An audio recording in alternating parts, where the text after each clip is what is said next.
Très chers estimés téléspectateurs amoureux de la RTNK, bonjour ou bonsoir, ça dépend de l'heure où vous nous connectez à la RTNK. Je donne un premier Fondi Obedi, c'est moi. Je suis avec Jean-Marie Chokanodi Alain Moloto, notre réalisateur de l'émission Face aux icônes. Le dernier numéro, c'était avec le père Roberto de la paroisse de Tchaï. Je sais que vous vous êtes régalés. J'ai vu des jeunes les contacter. Il nous a même dit que le nombre de ses élèves a triplé. Il commence même déjà à refuser d'autres footballeurs. Aujourd'hui, nous allons prendre une icône qui vous fera rêver, qui va nous montrer que ce n'est pas de la magie. On peut bien sûr être malade, parce que presque tout le monde est malade, mais on est beaucoup plus malade à cause de notre alimentation. Je vais vous présenter quelqu'un qui nous a fait rêver, qui nous a parlé, et on s'est décidé de venir parler de ce qu'il est, ce qu'il fait, et qu'est-ce qu'il peut dire à cette population. C'est pourquoi on l'a choisi. Et aujourd'hui, comme vous le voyez, nous sommes en direct et en intégralité avec lui. C'est seulement ceux qui voyagent à bord des bateaux de notre partenaire Silimou qui peuvent le découvrir. Mais nous, on l'a comme ça amené, pas au bateau, mais on est dans le plateau de la RTNK, s'il vous plaît. C'est pourquoi on est là avec lui. Merci. Je suis sur ce plateau avec Papa Mediplante, comme moi j'aime l'appeler. Ouais. Donc, il est avec nous. Bonjour. Bonjour, Fondi.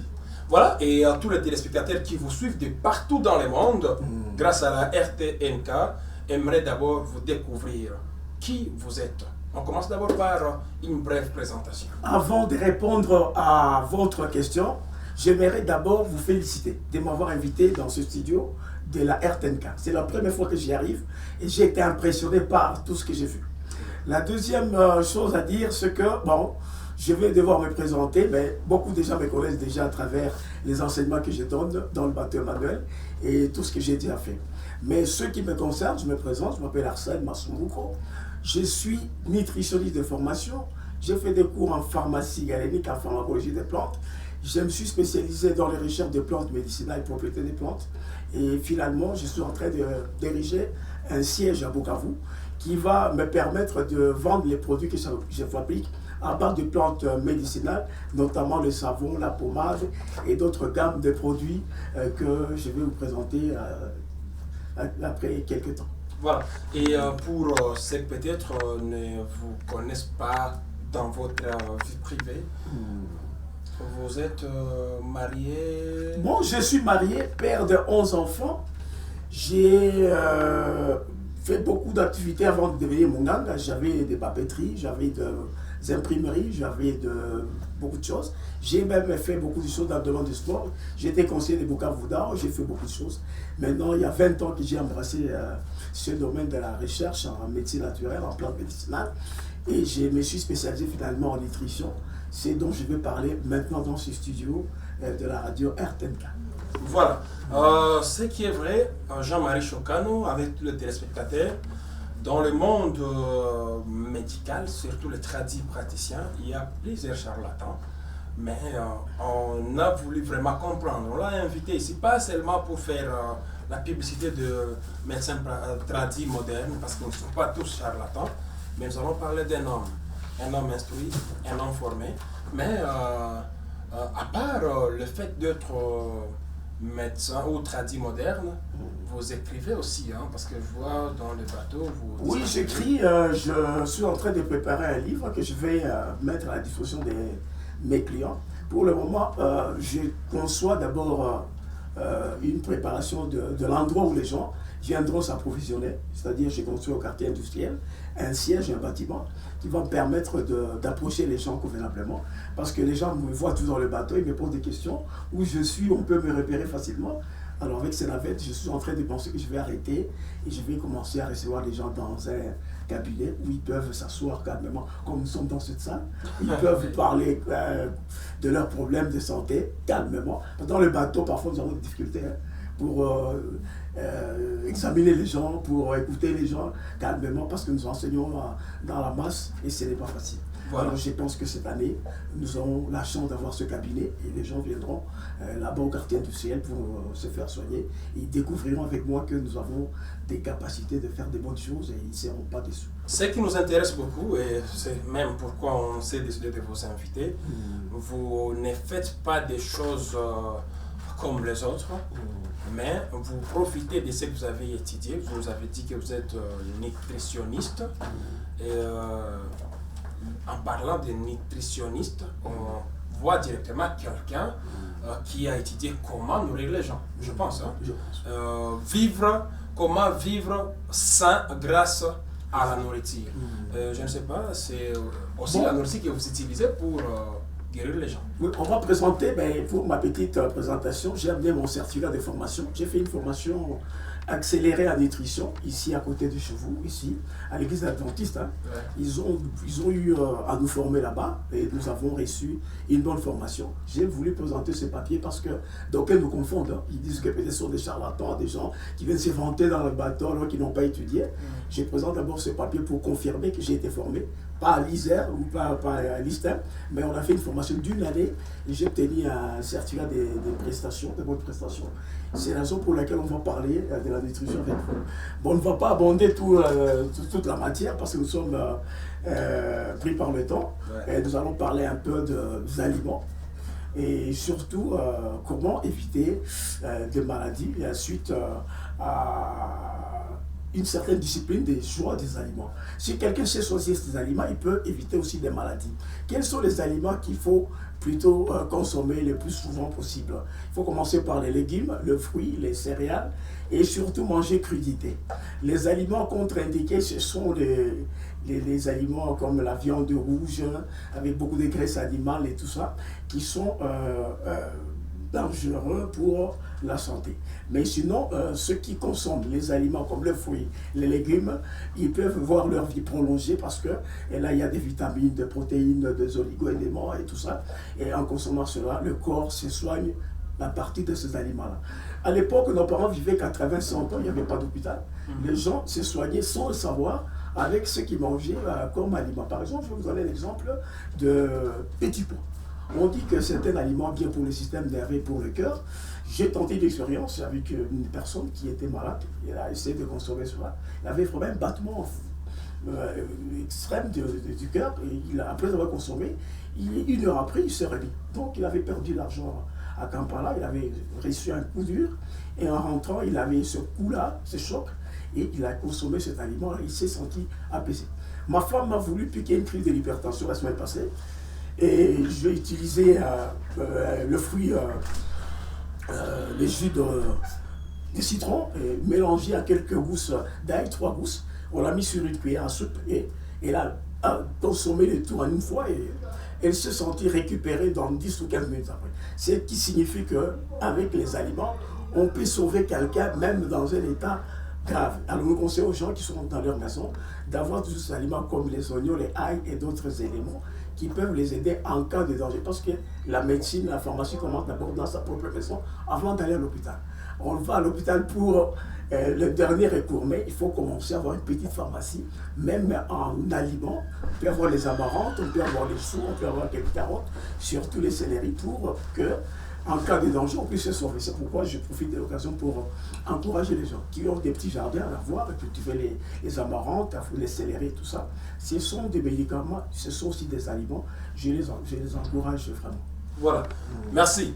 Parce qu'on n'est pas à Paris, on n'est pas à Marseille, on n'est pas à Bruxelles, on n'est pas à Nantes ou à Lille.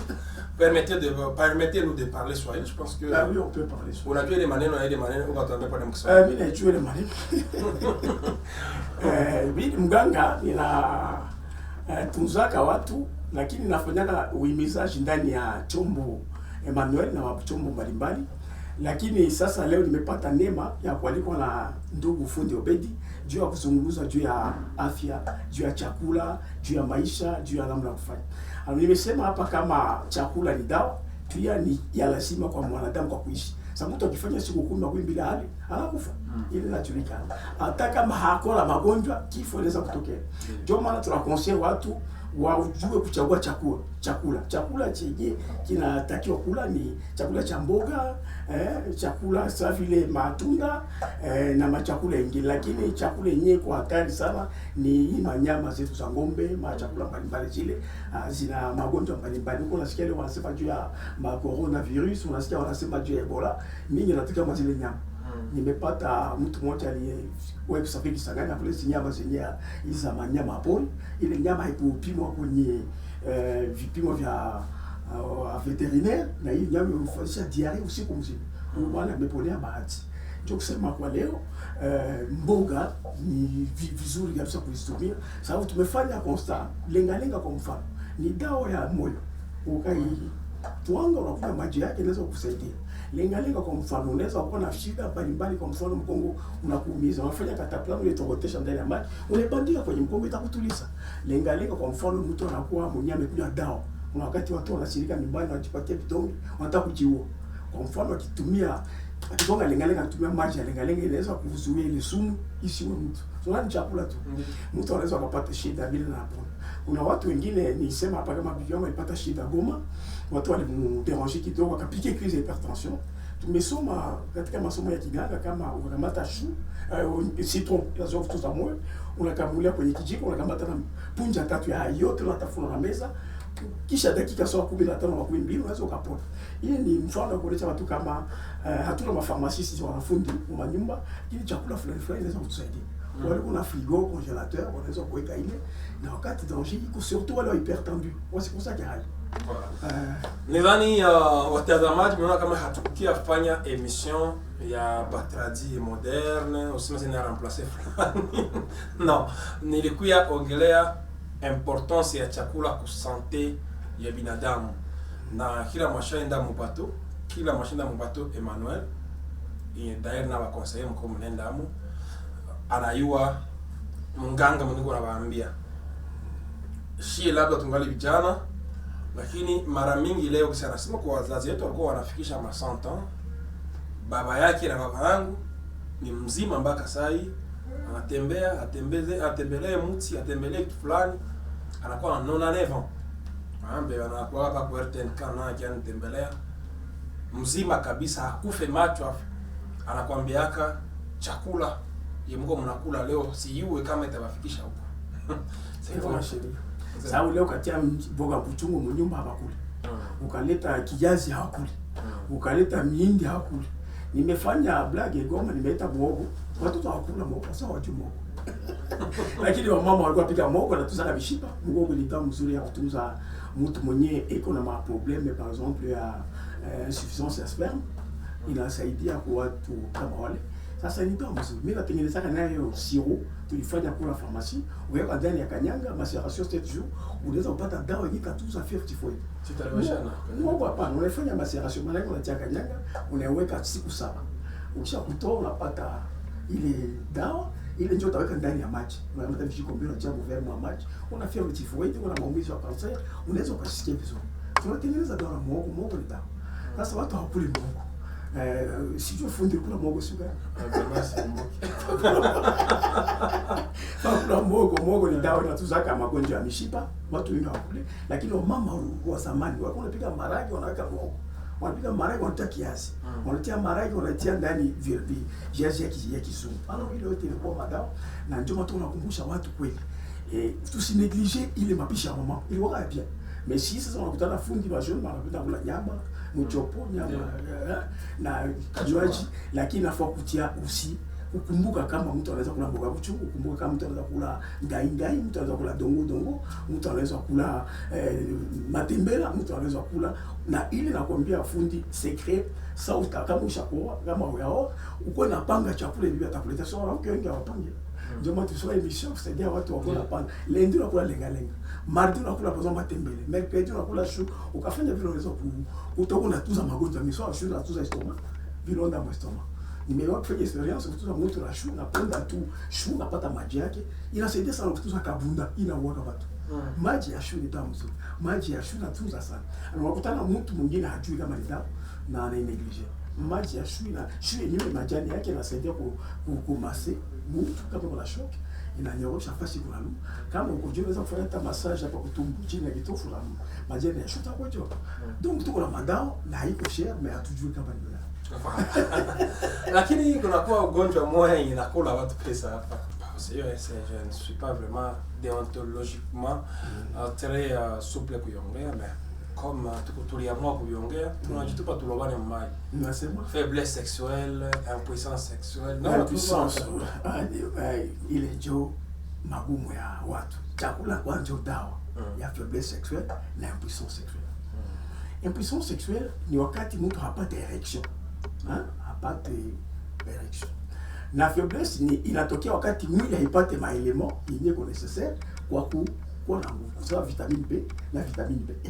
Ni mavitamine ya mtu anapaswa kula. Unapata msesame, unapata mchakula sio ngano, unapata masereal. Unaona? Sasa sio kutuza mtu sio alikula buya ngano hapo. Sio alikula mtama hapo. Buya mtama hapo. Mtu masesame ile mambego acha mkate hapo. Alors unakutana mtu iko na carence ya vitamine B na E. Ya pili unakutana watu wengi wanakuwa faible sababu ya sigara. Sigara inaweza kuleta udhaifu. Pombe inaweza kuleta udhaifu. Tulifundisha ndani ya bato kama maji ya mvua hii ya Goma unakuwa kama résidus sulfuriques inaweza kuleta udhaifu. Kazi ya mingi fundi wanatumika tangu asubuhi mpaka 18h. Parfois unafika kunyumba mama kama hakujua ma trick moja nutrition na kuibia siri leo fundi. Wanasema wakati unatumika unafika nyumbani siri ya kwanza mama mwenyewe iko na penda bwana yake ashuka kwanza chakula. Anauza gros Michel hata mbili hivi. Na karanga kidogo. Fundi anaanza kula ile ndio wanampatia chakula. Na sikule nyuma 21h, akule mbele. Ukikula ile utakuwa na nguvu parce que ulichoka na kazi unachotumika hapa. Ile kitika leta kwanza inatosha mchoko wa akili, ile bitika inatosha, ile karanga inatosha surmenage, unarudia tena sawa. Kwanza karanga ni antibiotique tena inatosha mchoko tena kupatia nguvu, iko aliment énergétique. Bado unaweza kulala na uko na nguvu. Lakini wakati unafika wanakupatia tena kwa nyama, unakula nyuma 21h aliko digere, umechoka kifukutu, utachoka kula kitu. Na ile inachokesha watu. Lakini kwa kusema kweli ile chakula nafaa kula kunywa chai par exemple ya romarin, ni chai nzuri. Wale biko faible sexuellement. Nafaa kunywa chai ya tangawizi, ni antibiotique. Parce que wakati uko faible sexuellement ni sawa kwa mejo ya pédorragie, syphilis na magonjwa fulani ya zina. Alors, kuna wakati si wa papa wa garçon hatubimishe magonjwa. Unaweza kuwa mgonjwa unasingizia tu mama ndio kwa mgonjwa. Mimi sina magonjwa. Mais unaweza kuwa mgonjwa mais ukiisha mimi ni bisha ya 30. Sijui ulipipisha sio ulifundi. Bwana cameraman. Inakuwa rara si hatuna banganga nyumbani. Kwanza kupimisha magonjwa ni shida.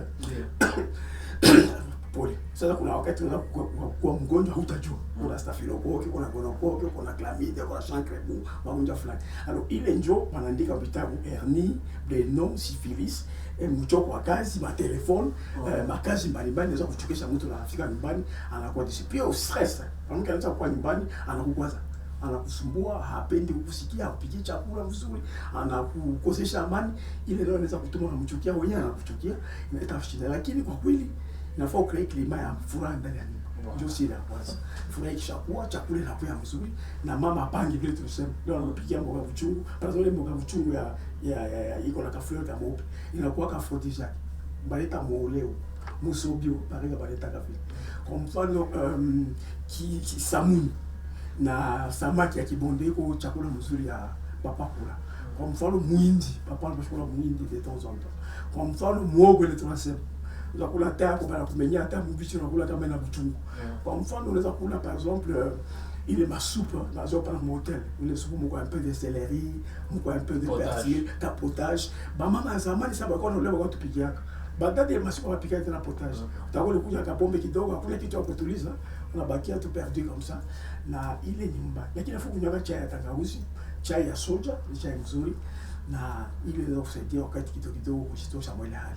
Mais inafaa kuwa na hali ya mzuri, furaha ndani ya nyumba, masikilizano na kupunguza makazi. Sio tu mnafanya kazi sawa hapa kwa radio, mnatumika mingi, unatembea mingi, unapaswa babi unapaswa kupatilia maji mbele ya kulala, unapatia ile chakula kidogo unakula na unafanya entraînement. Wanatufundisha kama unatoka ndani ya kazi unafaa kufanya quelques minutes mbele ya kulala. Unanyosha mishipa, unatembea kidogo, unaona kama unakaa mkiti tangu mpaka magharibi, mishipa isimame na vitu vingine. Na ndio unapropose pomade juu unasiaka ngiro ya polisi wanasema hemorrhoid inaweza kuleta shida. Nafaa kunyiba journalist na watu wengi watu kama biro kuipakalaka.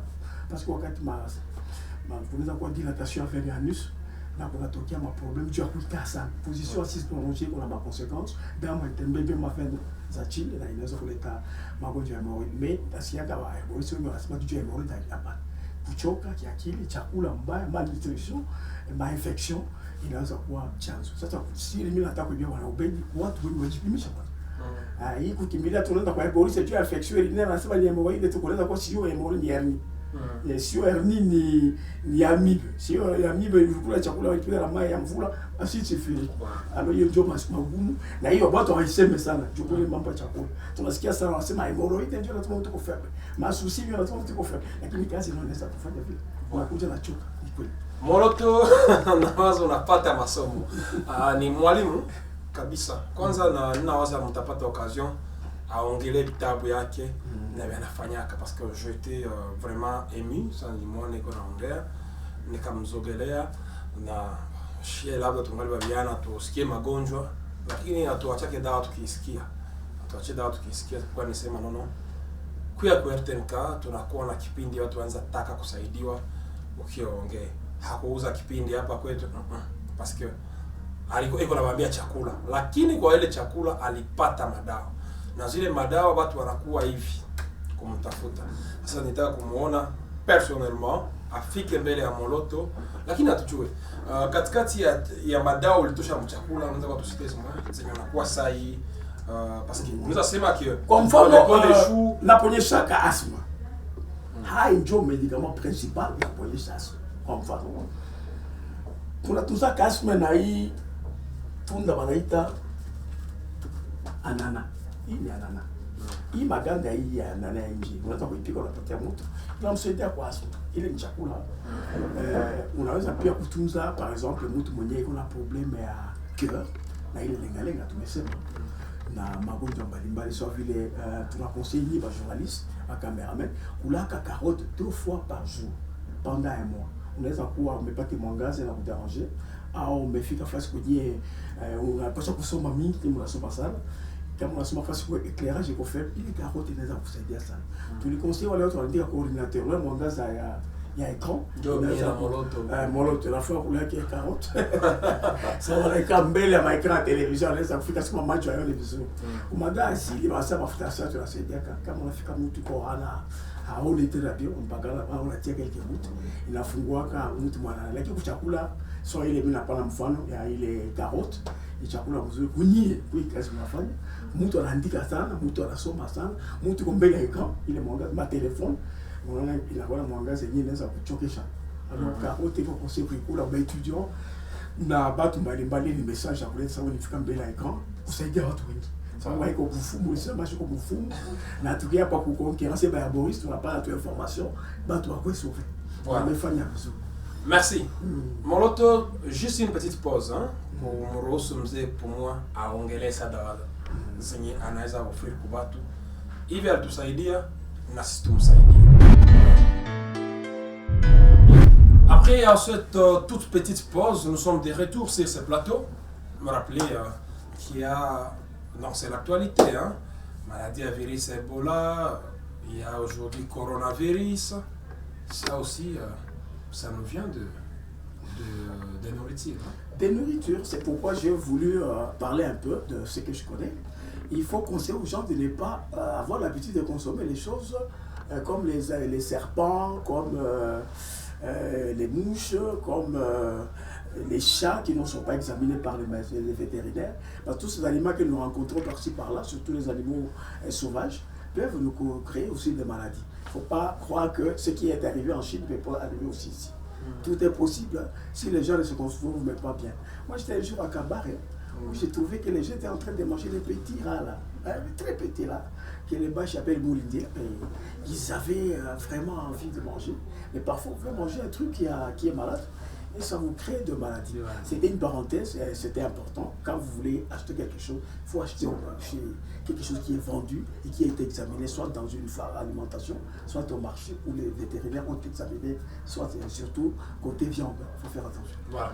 La différence entre vous et les autres, c'est que d'abord vous traitez avec la nourriture, naturelle ou avec engrais chimiques comme vous. Non, pas avec engrais chimiques. Nous conseillons aux gens d'avoir des petits jardins. Pendant quand je faisais les recherches à l'ISDER, nous avons constaté que il y avait moyen d'avoir des petits jardins, mettant les plantes dans les petits pots à la maison. Vous pouvez mettre les romarins, vous pouvez mettre beaucoup d'autres plantes. J'ai rencontré dans le bateau un agronome qui m'a dit que lui n'achète jamais les aliments au marché. Il achète soit des pots, soit des casseroles lissées, il met de la terre là-bas, il plante, il met ses plantes et ça pousse dans 3 ou 4 mois. Chaque fois qu'il a besoin d'acheter des légumes, il cache chez lui et il mange. Ici, chez nous, nous n'avons pas cette culture-là. Même si vous n'avez pas une grande parcelle, vous pouvez mettre sur une petite étendue quelques fruits, quelques légumes, vous allez manger les amarantes, ça pousse, les bichoros, ça pousse, les bichumba, les matembe, ça peut pousser. Et vous savez, vos légumes sont craintes de manger les légumes cultivés avec engrais chimiques. Parce que aussi, quand vous mangez des aliments avec engrais chimiques, le corps est toujours dérangé par ces déchets-là qui restent dans le corps. Et c'est dangereux. Alors, on conseille aux gens d'avoir des petits jardins de terrain où ils peuvent planter des petits choses pour éviter de consommer engrais chimiques. Voilà, et la population de Bukavu qui vous suit à cette heure dans cette émission Face aux icônes, qu'est-ce que vous avez, vous personnellement, pour aider cette maman, ces garçons, ces papas qui souffrent depuis longtemps? Qu'est-ce que vous avez, vous, parce que vous avez donné Je crois que la réponse est assez simple. Nous avons d'abord la première préoccupation de dire aux intellectuels de ne pas avoir une illusion ou une utopie en tête que tous les médicaments qu'on essaie de parler à la radio, les herboristes, les plantes et tout ça, ne proviennent que des arbres forestiers. Il y a aussi des aliments que nous mangeons qui peuvent constituer un médicament. Quand je faisais la formation à l'ISER, il y avait un jardin où on cultivait seulement les plantes aromatiques, les romarins, les menthes et tout ça, qu'on pouvait aussi utiliser comme aliments, les céleris, les persils. Ce sont des produits aliments mais médicaments.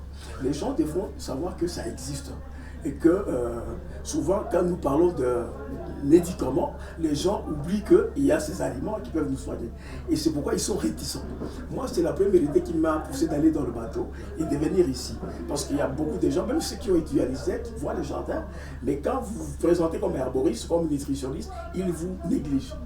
Alors, si vous pouvez leur prodiguer des conseils, qu'ils viennent vers nous, nous demander conseil, parce que nous allons bientôt ouvrir un cabinet. Et sinon, ils ont fait des études autres que les autres. Ils ont épousé des femmes qui n'ont pas fait des études en nutrition. Ils peuvent avoir besoin des conseils qui peuvent les aider aussi à bien gérer leur cuisine et leur repas alimentaire. Je vais vous donner un exemple. Quelqu'un peut toucher $100. S'il consomme les légumes et quelques céréales, tout ça, il peut terminer le mois avec un petit rien. Parce que vous allez au marché des gâteaux, vous achetez des légumes. Avec 500 francs, vous avez autant de lenga-lenga, autant de bichus. Mais les femmes n'achètent pas. Elles vont au marché pour acheter de la viande rouge et beaucoup de poissons, tout ça. Et quand on vous fixe le prix au marché des gâteaux, ça fait peur. C'est 20 000 francs, 30 000. Si vous touchez $100, vous voyez que dans 10 jours, la femme a épousé tout ce que vous lui avez donné comme ration, il commence à donner sur vous. Mais si la femme a une connaissance, que ces légumes-là sont des aliments et puis médicaments, ils peuvent vous proposer, vous allez aussi manger. Je vois que dans plusieurs familles, quand on prépare les légumes, même chez moi, les gens refusent de manger. C'est parce qu'ils n'ont pas reçu l'information que ce sont des médicaments. Les amarantes peuvent soigner, les lenga-lenga peuvent soigner les choux. Quand vous les consommez, vous êtes en train de vous soigner sans le savoir. Et je les encourage dans ce sens. De deuxième cas, je pense que les gens devront faire un effort pour encourager les cultivateurs, c'est-à-dire en achetant ces produits. Quand vous arrivez au marché pendant des feux rouges, j'ai fait ce constat dans le bateau, vous demandez aux gens qui a consommé pendant la carotte. Nous, les Congolais, ne consommons pas. Peut-être les gens de la Monisco ou d'autres blancs. Mais nous, on a. C'est vraiment. Ce n'est pas dans nos habitudes. C'est peut-être dans une fête où vous trouvez un plat où il y a des carottes et tout ça. C'est là où vous mangez. Une fois par mois, par an, c'est dangereux. Donc il faut s'habituer et ne pas croire que c'est un aliment réservé aux blancs. Parce que les gens, quand ils vont au marché de fer rouge ici, ils pensent que c'est pour la Monisco. Ça coûte trop cher. Ça ne coûte pas cher. Ça ne coûte pas cher. Nous avons seulement une illusion de croire que ce sont des riches qui achètent là-bas. Si moi je me présente, je vais acheter à cet endroit. Il faut s'habituer à ça. De deux, il faut dire aux gens, et je continue à le dire, que tout médicament, c'est un aliment pour nous. C'est un remède. Prenons ça comme ça. Et si nous fixons cette idée-là, nous allons éviter de consommer les produits chimiques qui sont des médicaments mais qui créent des maladies. Voilà. Au lieu de consommer des aliments qui n'ont pas d'effet secondaire. Kila chakula ni dawa. Kwa kifupi, lakini hatujue vitabu vyako unavipanaka kwa watu mwe wa kupata kwa television, ye haiko kwa watu atapata na kitabu vyako hapo. Yeye deja anakuwa mtoto wa nyumba. Nishamwambia kama nitarudi tena hapa muletea kitabu na quelques produits yenye atakuwa na besoin, sababu hata wefu nitakuletea, sababu umenipokea namna ya ajabu. Tena naona nishenye basitu mingi hata ya Goma, hata ya tatizo zingine. Nilikuwa sijui kama RTNC iko na studio mzuri. Na shanga. Na sitawadanganya unia kuingia ndani ni hata studio iko mzuri na wanafunzi wamenipokea na cameraman. Nafurahi kabisa. Nadhani sasa mtole mapicha mtafurahi. Na tunawajulisha maneno mingi ya mzuri. Mwenye anaweza kuwa na masikio ya kusikia. Anisikie. Non, est-ce que vous avez produit ma produit c'est un bon parce que à part ça que j'ai présenté, ça m'a pas ta chance qui sont fait une formation de nutrition, qu'on a fait formation accélérée à pharmacie, na tulijifunza kule Goma, ndio pas wa Butembo, kujifunza namna kutengeneza pomade, tumepika kutengeneza pomade na tulitengeneza tuna machakula. Tuna mafuta yenyewe tunatengeneza ya huko kwetu. Haitoki chini, ile misa, mafuta ya misa, hiyo mambegu wanatoka kumitia afi. Inatusha mafuta moja, ile tulitumikisha. Wataalamu wanasema ni mafuta wakati unajimasia nayo ina permettre kuingia matundu ya ngozi mbio na kutunza mbio kushinda vaseline. Mimi nimetengeneza nayo. Na ndani tumeweka maplante mingi, naweza kusite maplante chakula kwa ndani huko na kuweka onyo, muko ai, muko tangawizi, muko manjano, muko onyo na muko machakula mengine mbalimbali. Donc sio plante ya kuomba. Tuombe ile kulaka, mwana nakula kitoka. Haiwaki batu. Ndio pakala mkimya, haiwaki mtu. Ni chakula tu na ni chakula kwa kwetu. Inatunza kameno kama ya kuderanger, inatunza kama upele, inatunza kama PC, inasaidia kama unachoka kujipasser nayo, inasaidia kama kidonda. Mimi nilifanya accident pale kwa port, inasaidia kama mtu akilungula kunyumba za kumpaka atapona. Hii pomade inatunza kama mtu mwenyewe na problème ya kivimba, ukajimase na inatunza kama hemorrhoid ya ndani. Pomade inasaidia kubireme. Hii pomade iko pia kama mtu anakuambia kama iko na kichwa, sasa vile kazi, ngwa mkazi. Mtu anakuja, kichwa kinanideranger. Unamase kiti. Na unamase hapa atasikia mzuri. Pomade inasaidia pia kutunza mtu mwenyewe kuna APC na mulonge. Singile ba yaboise mukazi yao meka babiko hapa banaweza kia kuzaka tabasaidia kuongeza ba recette yao parce que ni malali inatesa watu ile wa mulonge na APC ni magonjwa ya nguvu, lakini pomade inawezaka ishakuwa na experience kwa mbato kwa imani uzaka wanasema kana kuonyesha. Na mimi niko na imani kama mwenyewe ameiona ni pomade moringa joy na savo yake.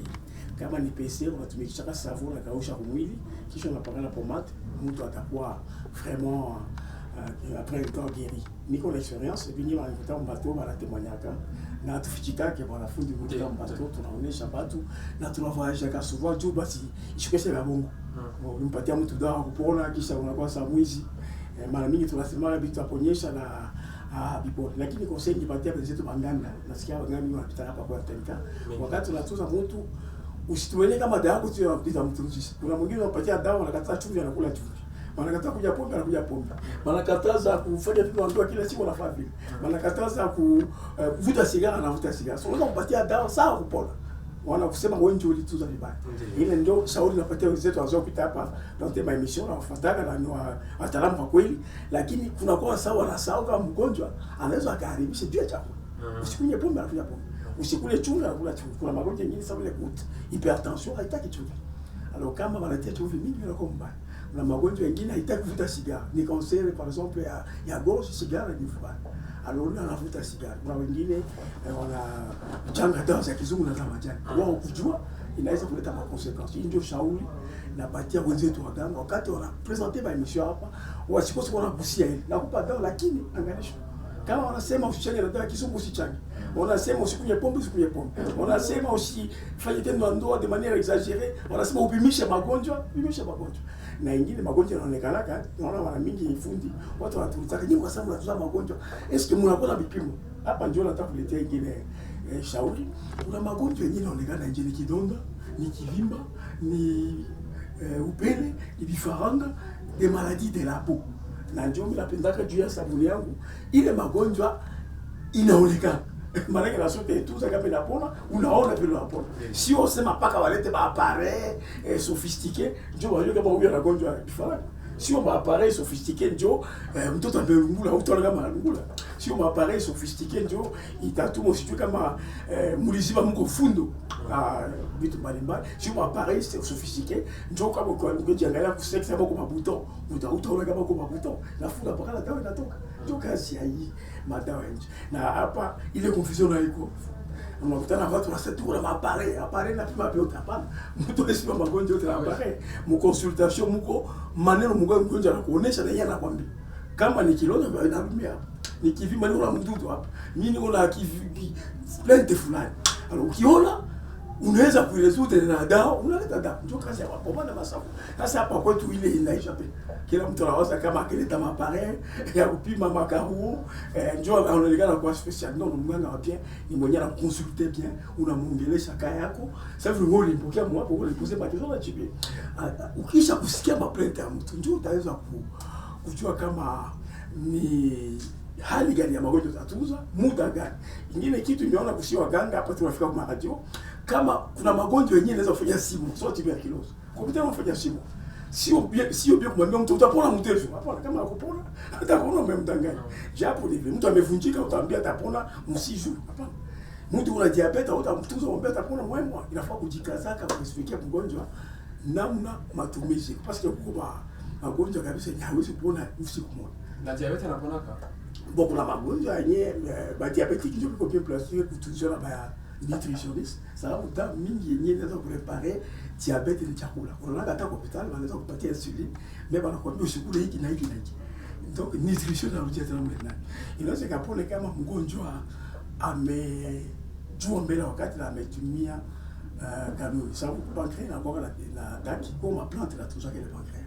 Lakini kama mgonjwa mwenye atakutunza kuna ujuzi iko na akili. Sababu kama unatoa diabetic ameisha kutumia dawa za kizungu haiko bien kumwempesher zile dawa brusquement. Akiziempesher brusquement na kuja dawa kisendi inapanda. Alors inafaa kupunguza kama ndaonili kidogo na unampatia dawa. Ukamsema akate dawa zake, umpatie zile za majani tu, zile alishakunywa utakuwa vita. Entre zile unampatia na zingine alimekonsome. Ndio unakutana tanto inapanda sana au ngoja anakufa. Na leo wasikia wengine habari wanaelezeka sana kwa radio. Ya uzazi ase nye ba nutritioniste mnakuwa na chakula kupatia mama wenye wazazi hiyo chakula yenyewe mtu anakosha kula ile machakula yako na vitamini B na E so ngano buya ngano père de four anaandika mkitabu kama mwanamke anaolewa hawa akikuja buya ngano anaweza akapata namna ya kubeba mimba na atazala vizuri.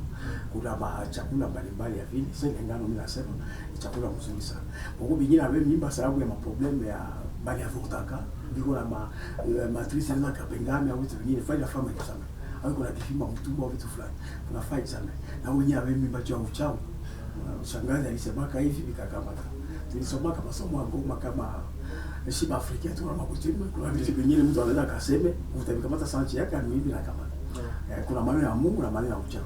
Yaani wanafuata journalist mmoja alipita hapa kwa message de car akasema kama kuna magonjwa mengine wanawasiaka kama ni babu chao hakubeba mimba japo ni stress ni kweli stress watu wamamkia kuzao mashoki lakini pia niko na ile kama mtu anaolewa mtu akakuita tu shangapo anafunga ça fait 2 ans mtoto azaa tunauliza sana ni mwili bana pima vipimo uteko sana donc pale utasema ni maneno ya Mungu ni mtu ndio iko na problem alors ile inafika lakini bon inatuziwa hakuna magonjwa ya watu zake futi.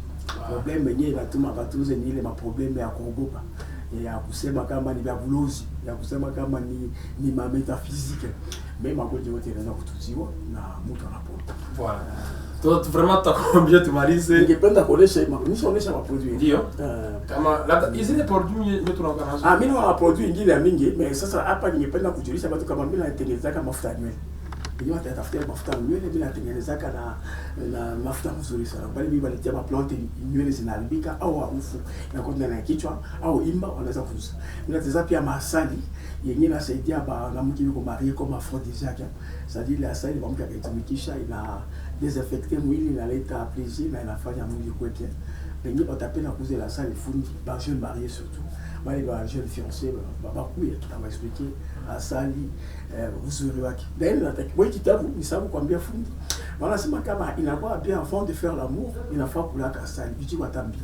Inaleta nguvu sana aliment ya kustimuler défense immunitaire kuleta nguvu na kutosha usi mchoko.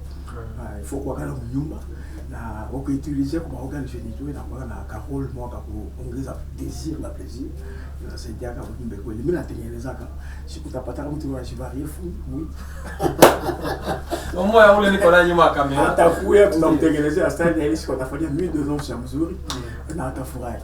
mais il est à y résoudre. Donc, c'est pas comme des employés chez impuissance ou faiblesse sexuelle, parce qu'il est la longue basta quoi. Pour lui, on dit que sexuellement, ça c'est pas ma cause. Enfin, on dit, il faut dire qu'un examen conscient, il y a une infection, c'est pas un examen.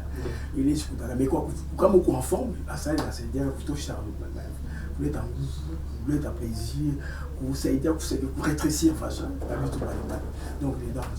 Voilà. Maana kuna kwa madawa mingi zisizo pale kwa na wanapata peda kupata kwa tazama. Na patia numéro tu ni kwa moya ingine ilipoteaka ile moya ndani katosha.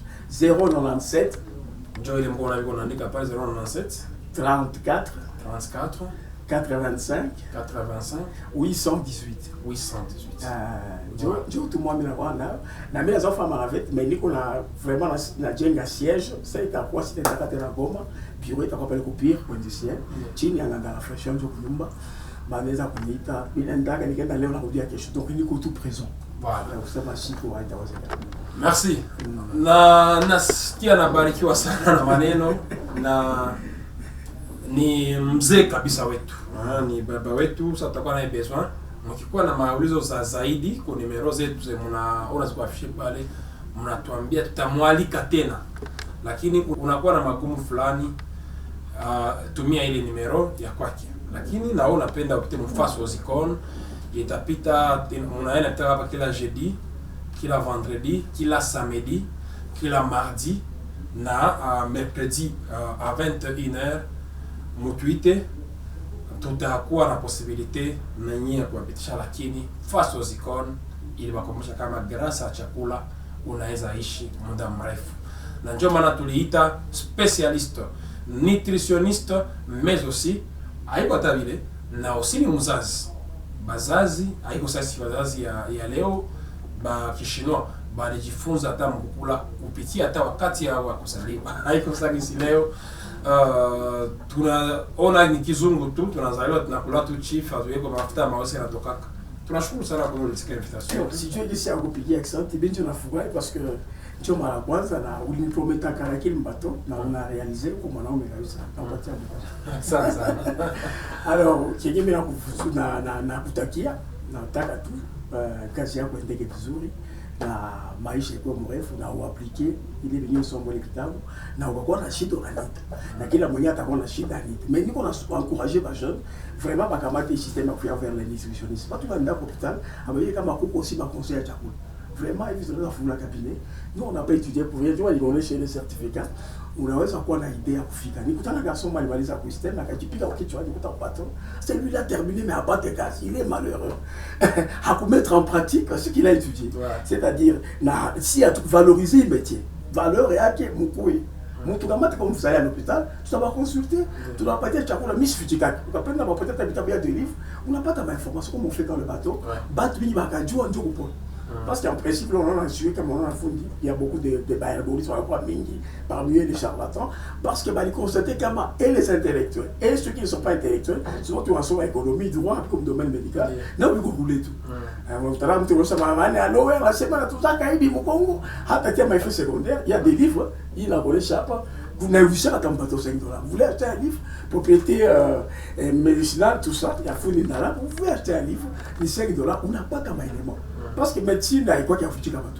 Les Blancs ont dépassé l'étape de foutu là-bas. Alors, quand on fait comme on a dit, on a tout ça, on a mis chamba, on a coupé ça. Est-ce qu'il y a des mitichambres qu'on a matos? Parfois, on va la douter. Est-ce qu'il y a des étudier? Il faut bien nous utiliser quoi, tout ça parce que vous voyez, il y a une fois qu'on fait un lavement, vous voyez, une fois qu'on fait un moufouki, vous voyez, une fois qu'on masse face sur la loupe, vous voyez, une fois qu'on cougne, vous voyez, une fois qu'on a teinture, alcool, vous avez un mogo, on était à mon cagnac, la face de jour, il est produit, on a un DVD qu'on a été à moi, on n'a pas ta dame, vous avez tout à fait. Vous voyez, les maçons, on s'en fait partie. Donc, yo te haiko tu ya beaucoup tout. Yo te haiko tu ya ku masser tout. Kuko ma forme mingi ya kutekisha dawa. Kuko ta vuta, utavuta dawa na pati. So asme, pourquoi plateau à l'état sauge, on vuta que la fumula ma proche. On peut fumer une plante la retrousse. On peut aspirer la retrousse. Unaweza kumasser mtu anapo. Unaweza kumpaka la dawa mtu anapo. Unaweza kufanya sona ile wanafanya nani mtu anapo. Donc ma forme iko mingi. Sasa hapa kwa radio mabisema mtu anasema tuliko ya Boris bon na tuzaka magonjwa tu tunasikia langage mais beaucoup ma famille, je vais vous donner un exemple. Il y a beaucoup de femmes qui ont un problème à Matiba. À la 14 ans, la fille ne porte pas de soutien, ni ma cause. La fille a eu qu'à la massacre, Matiba, la beurre de caractère ici, qui est la forme à mesure. A Dieu qu'à la massacre, Matiba, la argile verte. Comment est-ce qu'il a voulu ça? Alors, là, il est ma massage, il a alors, vous avez à tout ce qu'il y a par radio. Mais ça, parfois, on l'a pour les vite à quoi. Donc, tu as bien fait. Merci. Merci beaucoup. Très cher, respect. Non, Non, itakuwa bien. Ifaa bien. Ndio, na mwenye tafata hii émission kwa marudilio ambia mazao. Et je vous promets que ndaisukuma aussi pour radio. Tapatia aussi rendez-vous pour radio. Mais déjà, mon autre est quoi tayari vendredi à partir de 15h. Nous avons fait la radio et kipindi. Bye bye. Et à la prochaine. Na unapenda ukue icon uko na numéro zetu tuite tutaangalia eske uko valeur parce que kwa yuko bachuruzi tout. Mais à part kuchuruza, ils n'ont rien de bien, rien de bon. Ça il faut chier à tout bachuruzi hapa. Tuko tafuta icon. Merci, bye bye à la prochaine. Bye bye.